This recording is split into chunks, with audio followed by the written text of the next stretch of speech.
ہے۔ قدوس ایک عربی تعبیر ہے جس کا مطلب ہے صفات والا یا بڑا پاکیزہ۔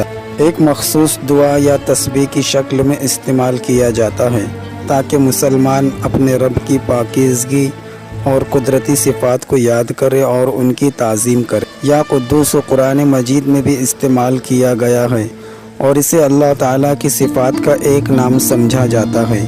یہ نام خدا کی پاکیزگی کو بیان کرتا ہے اور اس کی عظمت اور بے نیازی کو ظاہر کرتا ہے۔ یا قدوس کا استعمال مسلمانوں کو خداوند کی پاکیزگی کی یاد دلانے اور اس کی مقدسیت کو سمجھانے کا فائدہ ہوتا ہے۔ اسے نمازوں کے دوران استعمال کیا جاتا ہے، دعا کے وقت اس کی تسبیح کی جاتی ہے اور کئی دینی مواقع پر بھی استعمال ہو سکتا ہے۔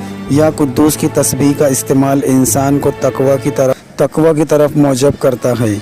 یہ اسلامی عقائد کے تحت خداوند کی پاکی